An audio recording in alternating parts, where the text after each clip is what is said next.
Thank you for joining me tonight. Today we're going to look at the 9 vital lessons to the identity safety within the social media. Social media today is such an issue with so many people.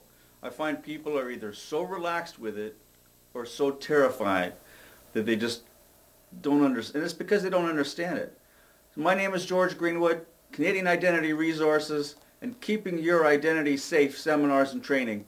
And our purpose today is to show you some tips and show you some ideas that hopefully are going to relax some of those tensions that you have on this subject. It really is a great forum. When you stop to think that literally half this country, is registered to places like Facebook and LinkedIn, and it literally is a way to be able to contact so many people and have so many great conversations with so many people from around the world. It literally is amazing. It's been suggested, some of you may know the stories of the 6 steps to separation. Well, it's been suggested because of social media, it literally now is at least 2, maybe even 1 step away from being able to discuss and talk to just about anybody in the world. And of course, the downside to that is, do you actually know who you're talking to is who you think you're talking to? And that's just another thought we're going to throw at you as we go through this information. So we're going to look at a number of lessons that hopefully are going to be a little bit of an eye-opener for you in terms of this massive field that fascinates or scares so many people. Whether you're talking about blogging or going on social media sites such as Facebook, MySpace, using it for having meetings with your business, social meetings or business meetings, chat sites of just a zillion different types, or even dating sites. You have to watch what you're putting online, and just think of who's watching what you do, right? It literally is social networking. The truth of the matter is it's more inclined to be discussed as social engineering, because you can literally manipulate the way people think, the way people talk, certainly how they perceive who you are. And you want to make sure, of course, number 1, that they know who they're talking to, and perhaps even more than that is important to you is to know who you're talking to. Just because their name's written there doesn't mean that's who you're talking to. So those are some of the thoughts that you might want to look at as we go through this. Number 1 thought, and this is a tip if nothing else, is we give too much information. And that's the overall theme of what we're sharing today, is how much information we give. The truth of the matter is, everybody knows that identity theft is on the rise today, and not only locally or nationally, but on a global standpoint. And so, but you know what, there's a belief that I've had in the 7 or so years we've been doing this and involved in this subject, that I've come down to this one conclusion. Identity theft is on the grow. That's true, but not nearly as much as what I call identity giveaway, because we just give too much, too freely, and too easily. So speaking of that, let's go look at some of these social networking sites. Facebook, Twitter, LinkedIn, Classmates, YouTube. There's so many out there. In fact, the last count that I heard was somewhere about 4,000 different social media sites that are out there available to you to be able to just literally go play, converse, share information. In fact, for that matter, for your business, even do business with people across the line. It's amazing that, I have a number of friends who do business literally around the world and never leave their desk in their den in their house.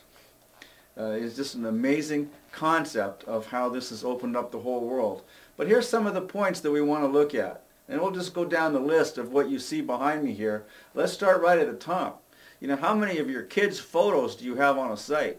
And before we go too far, I'm going to distinguish between 2 different types of pages or sites. Using Facebook as a prime example, you've got your personal profile page, but you've also got your business fan page. And oftentimes there's a mixture of information between both.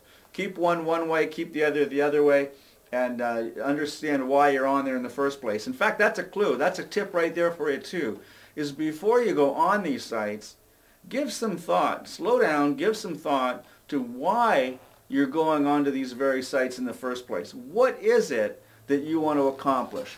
Answer that question, and that's a great avenue for you to be on your road, and more so on that road doing it safely. What kids' photos do you show? Do you show what schools they go to? Do you show how old they are?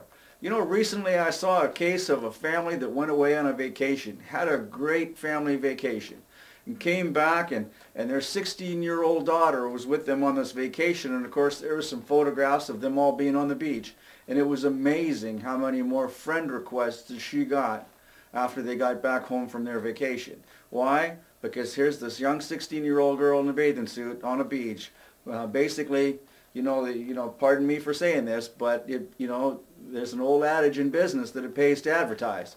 Well, some things we don't want to advertise, and here's a case of that. So, in case of the schools they go to, do you want somebody being able to stalk your kids at a school? You've given them where they go, you've given them what times they go there, you've given them their pictures. How hard is it for somebody to go find these kids? Let's talk about your birth dates.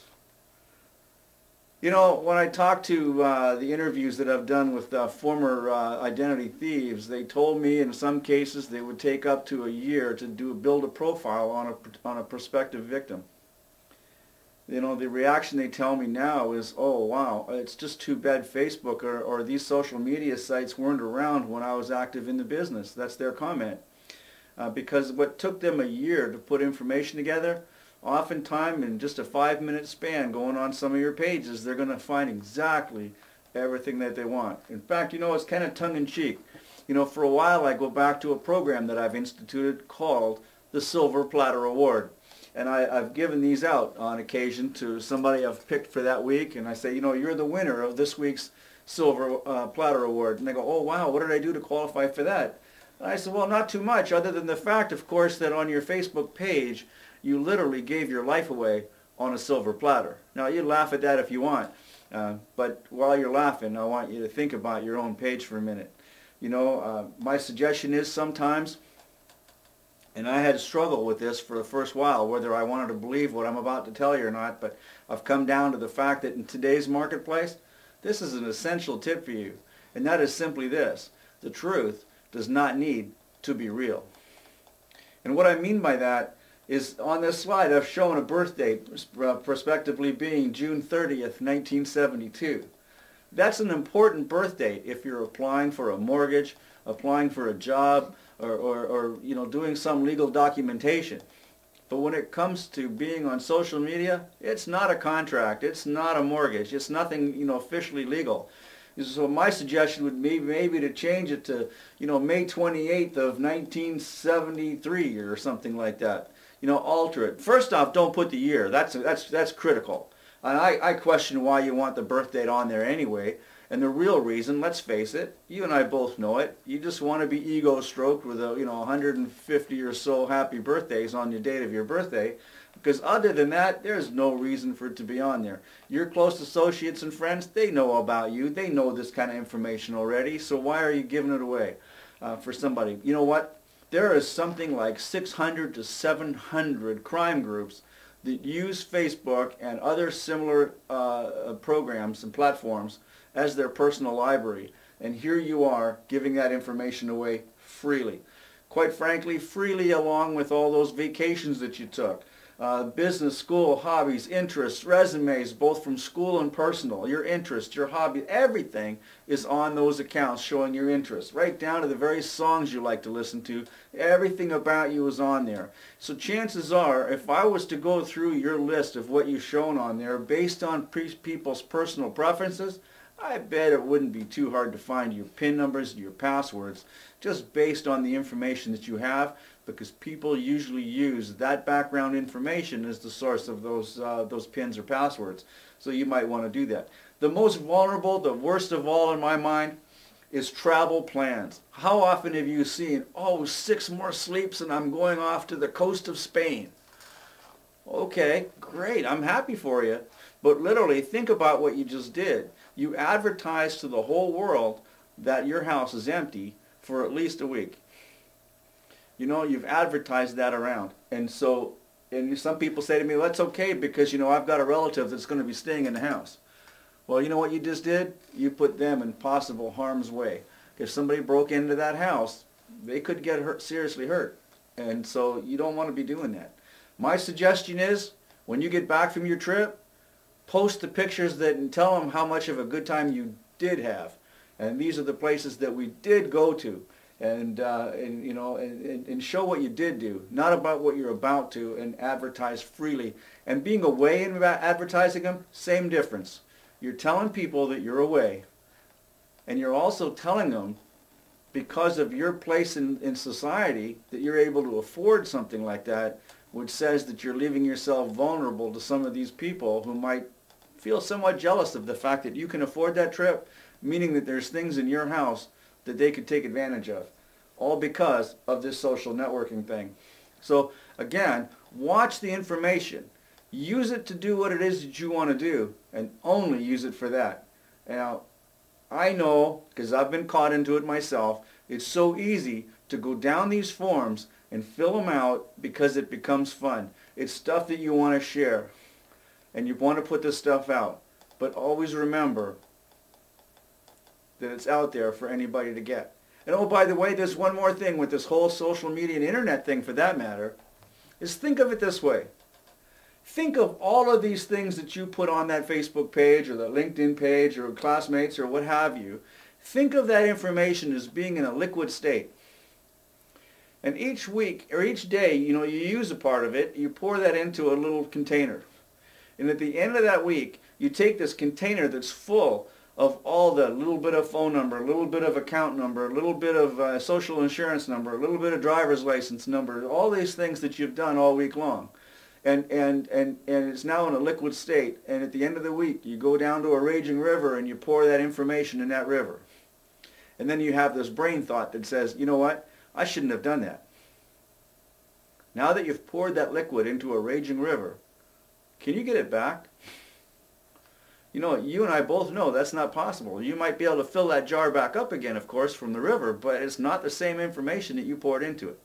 It is out there, freely, out there in cyberspace for anybody to grab, use, and do anything they choose. In fact, I'll tell you this, I recently heard of a case where some people were having a holiday in Europe and had a rental car, and they're having a marvelous time, running around this corner on the highway. They see this billboard, and it was advertising some product, and the backdrop of that product on this billboard was their family photo. Mom and dad and the two kids, you know, big smiles on their face, literally promoting this product. Think about that for a minute. They didn't need your permission to use that picture. They just found it and used it. And second of all, what if that was a product that actually turned your stomach, or worse, was against your moral standing, and now you are, in people's eyes, the spokesperson for that service or product? Think about that. And where'd they get that picture? You just freely gave it away. So the biggest misconception in social media, I hear this all the time. It's private and I only share with my friends. Well, you know what? That's true, and Facebook, for one, is adding more and more safety features on those pages, as are the others. That's very true. But you have no control over what your friend reshares or reposts from what you have. And so there's no barriers around this stuff. It's protected as long as people respect your wishes to do so. But I don't know about you, but I don't want to put my trust in everybody that what I say is private being held as being private. What I have as private isn't going on there in the first place. And that's the big lesson here for you to think about. The next one is simply this. When you talk about blogging, you're talking about pages on all these sites, chat lines, instant messaging services, all of this kind of thing. The average person, like I say, I'm going to drive this home to you. If you hear nothing else from me, you're going to hear this over and over again. Is the average person is way too generous with the information that they submit. Just give it away freely, way too easily. And again, why? Because you get caught up. It's kind of fun to do this. You know, your pride gets in the way. You want to show, you want to share, you want to have fun with it. You know, and think, hey, you know what? They asked the question on a forum, so I had to answer it. No, you don't. Because answer this question. What strangers, prospects to your business, governments, or even, quite frankly, potential perpetrators are watching what you do? And you are freely saying, here I am, come get me. You know, it would be like this. Think about this question. And I'm going to relate this to this whole scene on social media. Do you have a garage door opener that you keep in your car? You know, first off, it's questionable whether that should be in your car, but just play with me here for a minute.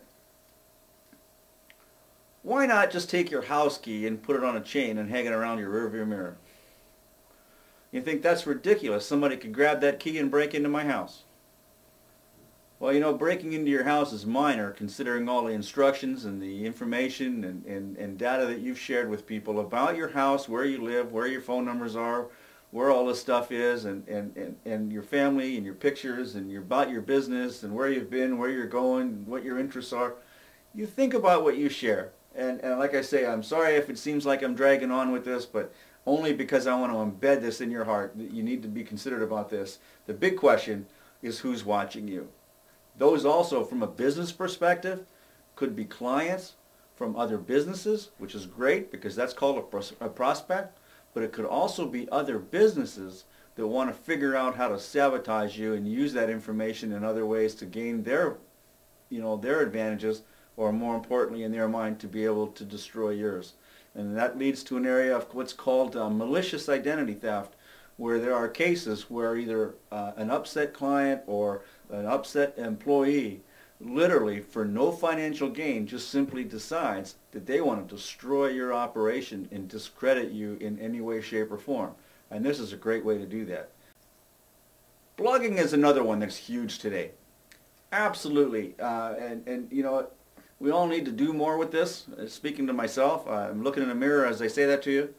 But the fact is, blogging is become the way this is all done today. And you want to realize, who is it that reads your blog? Does your boss read your blog? Does your competitors read your blog? Does your customers read this blog? Well, of course you want them to all read this blog. But you know, there was an interesting piece I saw yesterday, in fact, about a guy who was on one of the sites and was writing up about some situations about his work, about his boss, and how he was upset with both.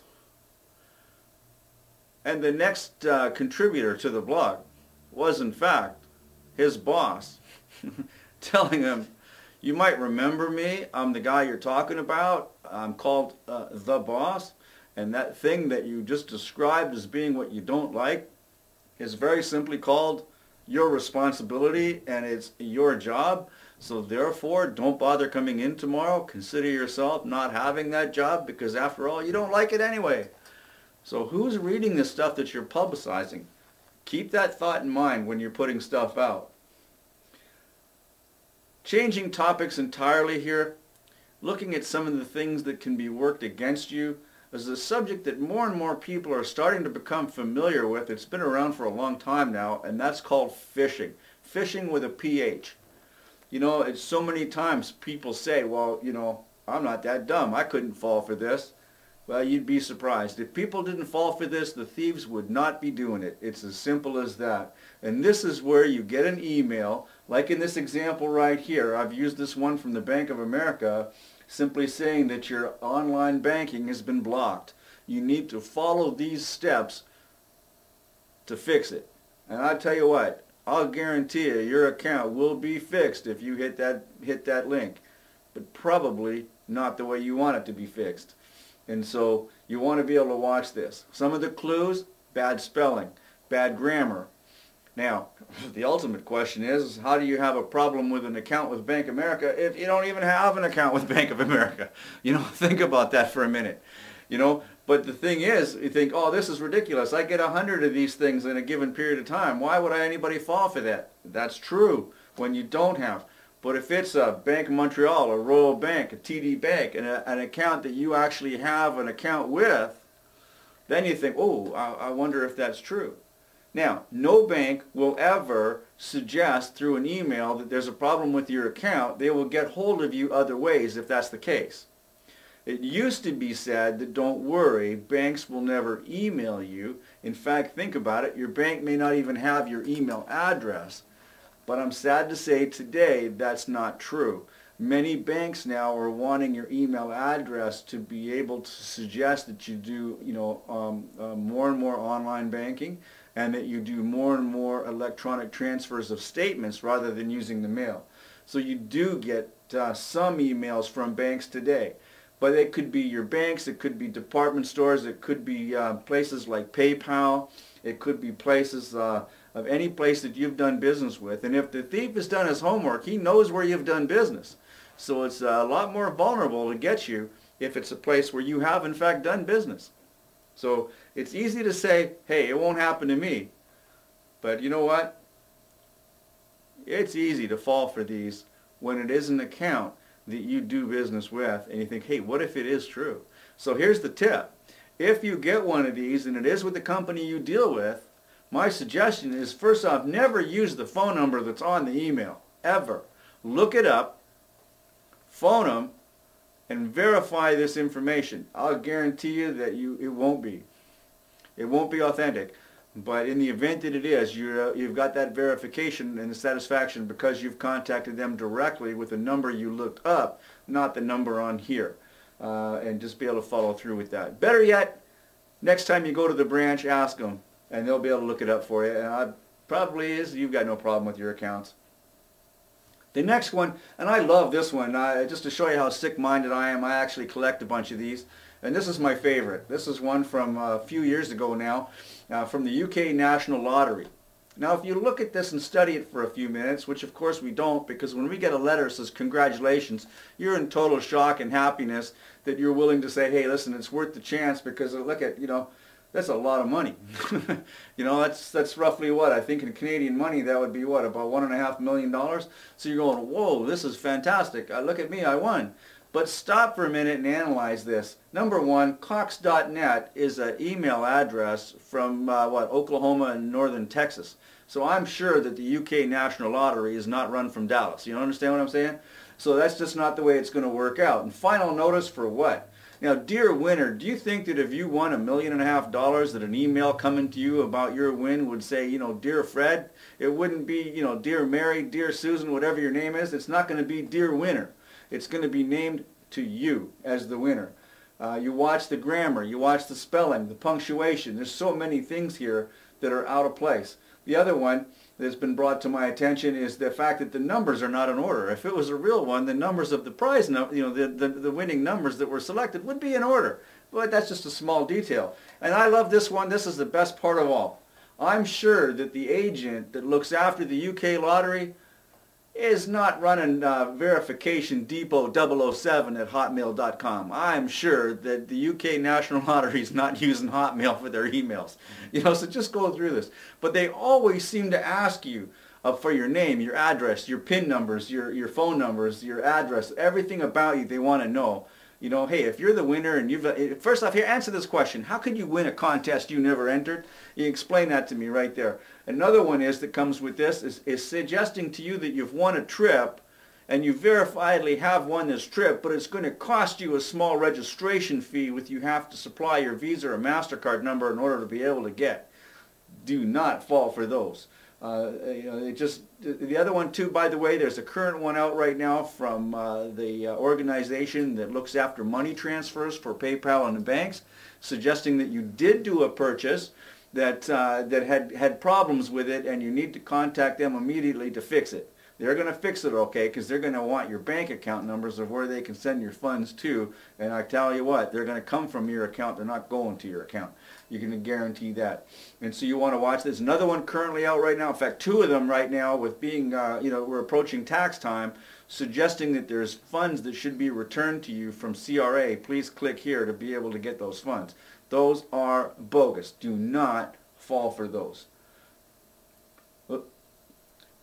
The next one, I show you this one, and how many emails have you sent on where you have simply forwarded the emails that you've gotten? And I've gone past that slide for a purpose, okay, because those are real email addresses and I don't necessarily want to have it up there for too long. But the thing is, how many email addresses do you send out when you repost a cute picture, a cute story, or different things? And by the way, I'm sad to tell you this, but it's true that the majority of the ones that come out fall on what I call social consciousness. And that simply says this: they want you to feel sorry for, earthquakes in Haiti, or Amber Alerts, or something that's going to pull your heartstrings, that there's a problem, and they want you to submit money to the cause. Most of those do not come from the charities that are named, and so you want to be able to be familiar with this. This one is phishing. We talked about phishing a few minutes ago. This is phishing. This is using a phone. So the V stands for voice, and this is where the same thing. You get a phone call. Hi, this is Frank from ABC Bank, and there's a problem with your account. Now we know that you're not going to believe an email that comes out, so we decided that it would be better to phone you. Now I'm being a little facetious when I say it that way, but that's literally what it is. It's saying that we know that there's a lot of phony emails out there, and we want you to know that we're authentic, and so we wanted to phone you and tell you there's this problem. If you follow my steps and directions, we can get that problem fixed right away. My suggestion, similar to what I told you before, hang up the phone, go to your branch, say, I understand there's a problem with my account. 99 out of 100 times, I guarantee that you will not have had they just wanted to manipulate your account. The next one is SMishing. This is the same thing, only it's using your smartphone. And that's the SM, is SMishing. And what this is where you start getting text messages about problems with your accounts. And this is rampant right now. And so you take a teenager that spends so much time on texting right now, if they got a problem that was announced to them on their phone, saying you're about to lose your texting ability, you're about to lose this phone, we need you to do this to maintain your account, are they going to fall for that? And probably, yeah. Okay, statistics would say yes. And so you want to be able to have the conversation with this stuff with your kids. And that's probably the biggest tip that I give in here, is we want to do this. One of the things we do as a service actually is to sit around the table with a family to be able to discuss what they do with their smartphones, their phones, their emails, their Facebook accounts, their email sites, and all this stuff, to be able to see what's going on with the activities of that family. So next word, let's talk about passwords. Number one, I believe that it should be a phrase and not a word. Number one tip, do not use a password that you can find in a dictionary. As sick as this may sound to you, there are software patterns that people can buy that will actually mine through to be able to find your passwords. It's based on working with dictionaries. So if you've used things that do not appear in a dictionary, in fact, I had one guy at a seminar we did one time, he says to me, he says, I'm aware of that, so I don't use English speaking words. I use foreign language words. And do you not think that a computer knows how to translate, for crying out loud? It's ridiculous when you think about it.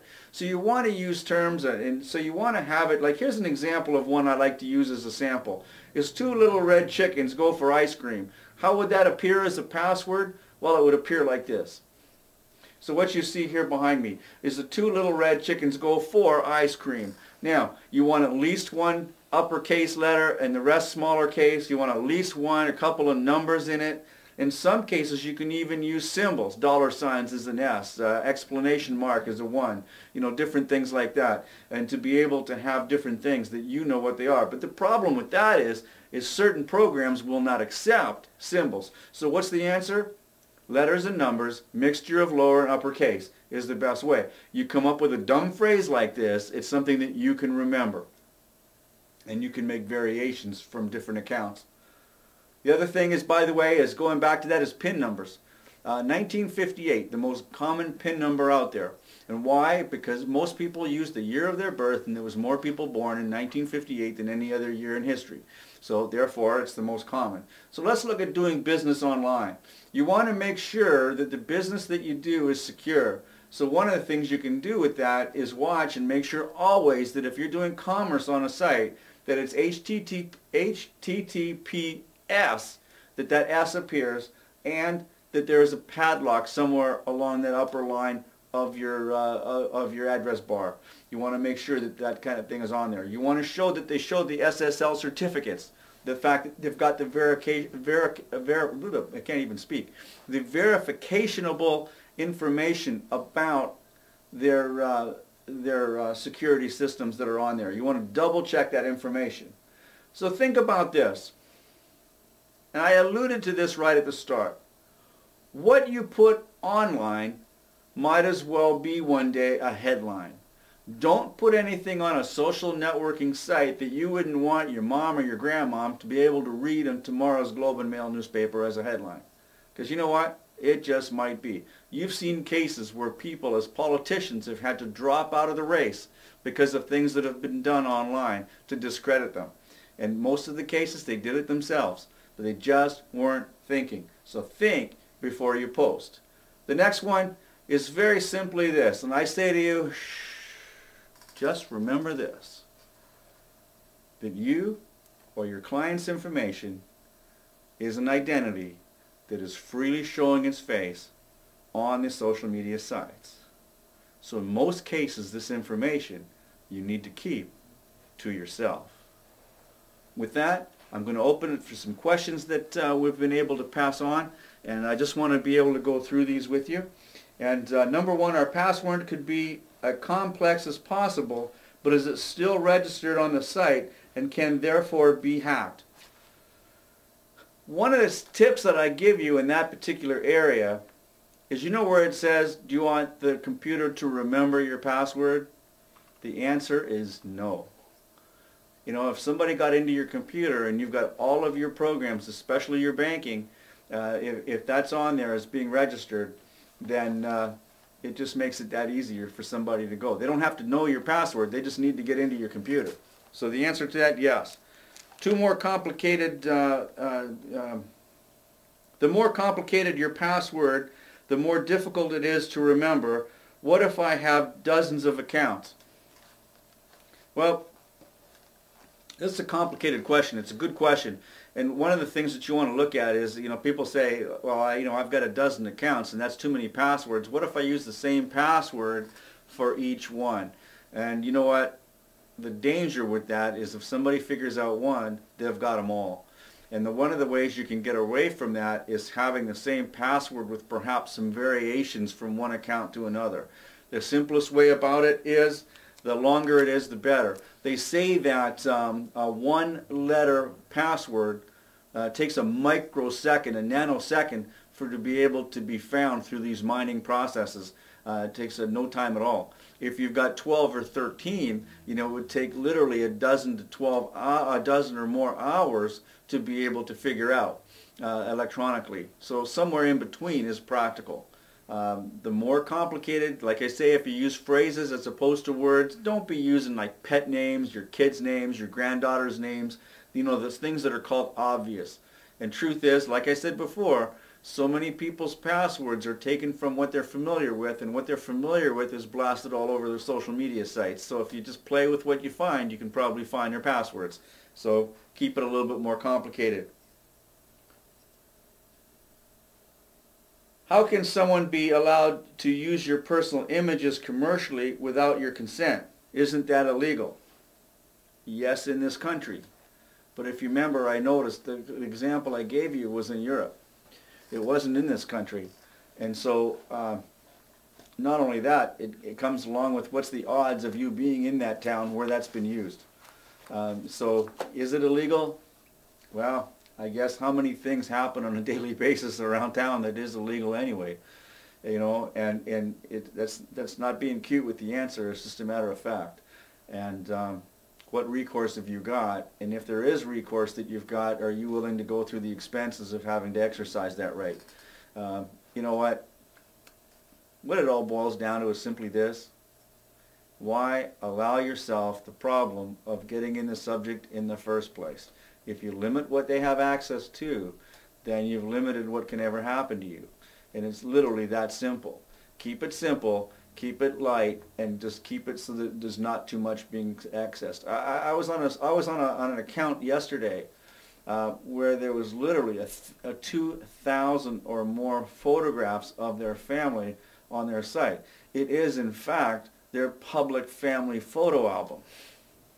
And that's nuts.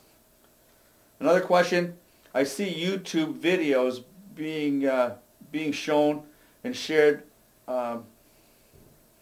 like Jay Leno, for example. Is that illegal? Are my public videos at risk? Again, same answer. There may be an argument that suggests that this is illegal to do that. But these sites are all about sharing. They're all about being happy with things, seeing something that you've seen and you just want to pass it on to your friends. You know, again, is it illegal? That's actually in the courts in the United States right now, being discussed.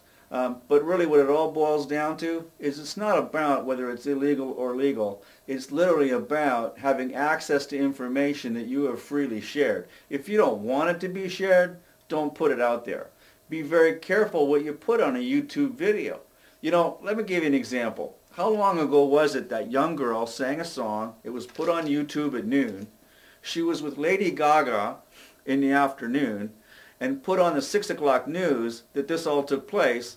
And what, a couple of days later it was on with Ellen DeGeneres or it was Oprah or one of those big shows. And this was just a little 10-year-old kid who was totally obscure just playing around with a YouTube thing. You know, and was that done on purpose? No. So what happens if you make a statement?